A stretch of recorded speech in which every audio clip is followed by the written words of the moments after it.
how do you like your pizza? Thin crust, deep dish, do you fold it, maybe eat it with a knife and a fork? How about alongside a turnaround story? Patrick Doyle is CEO of Domino's, and he's with me to share his success story with the iconic American brand. Patrick, thanks so much for having me in today. Thanks, Victoria. Pleasure. All right, so I want to talk first about your success with the company. You have been here for about 4 years, right? And when you started, for about 4. Right. Yep. And so when you started, your stock price was all the way down around $12, right. And now it's grown. I think you're at around $78. So you've done a big turnaround effort during your tenure as CEO. When you took the helm, is this kind of what you expected to do?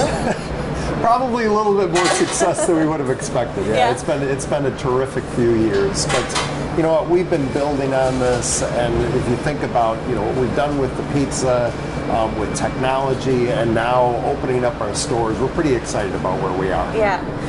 So talk to me a little bit about what you're doing.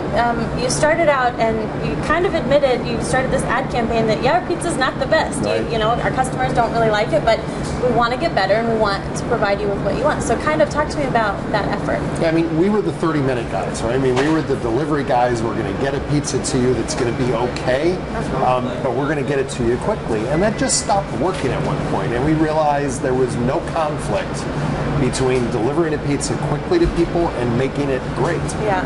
And so that's what we did. We started from scratch. We completely redid the recipe. We've got a fabulous pizza now, and that's really what's been driving our growth.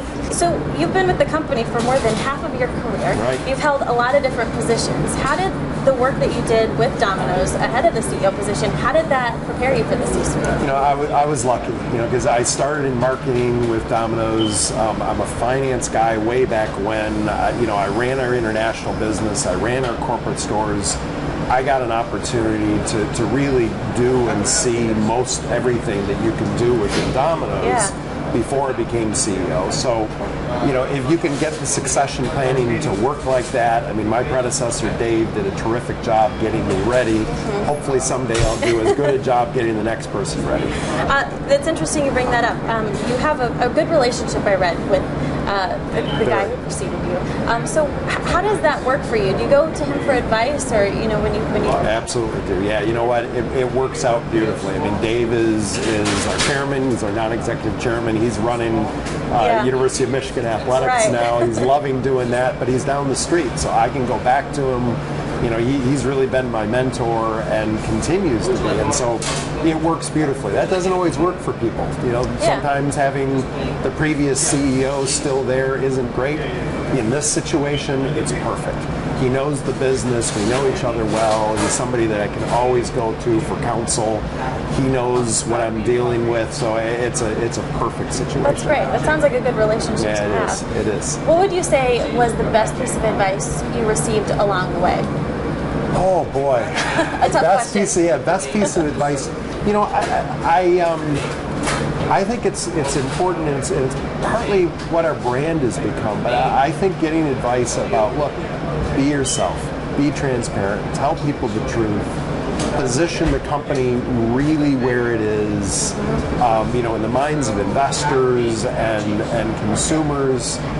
If you do that, it makes it so easy, and ultimately it's what's allowing people to kind of connect with the brand. Yeah. And so I think that's probably been the most important thing, and we've learned that even more with some of the things we've done. We've seen how that's worked. So the approach that we take with consumers is who we really are as a brand. Yeah. It's the approach we take with investors. We just tell them where we are. We're never trying to kind of overstate the case for who we are as a brand and as a company. And it's the same way with our relationship with our franchisees. So that all comes together beautifully. Yeah, well, that's what I want to talk to you about as well. You say 90% of your franchisees started out as delivery drivers. That's right.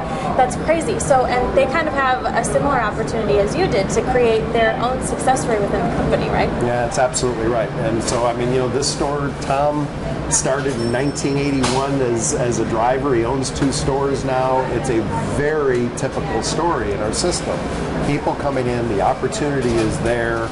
They get excited about the business. At some point, they decide they want to be a manager. They can do that pretty quickly. And if they're a successful manager, they can always raise their hand, come to us and say, I'd like to be an owner. And we'll find them an opportunity to be an owner and run their own business. And as you said, over 90% of our franchisees in the U.S. started as hourly workers in our stores. That's incredible. Okay, so I have to ask you, we're in New York. Right? How do you eat your pizza? Are you a folder, or do you like to eat it with a fork and knife? No, never with a fork and knife. No. I fold it over, no question. Do you? Yeah, absolutely. You'll make a lot of New Yorkers very happy with that answer. Patrick Doyle, CEO of Domino's. Thanks so much for having me in. Thank you. Great to meet you. Thanks.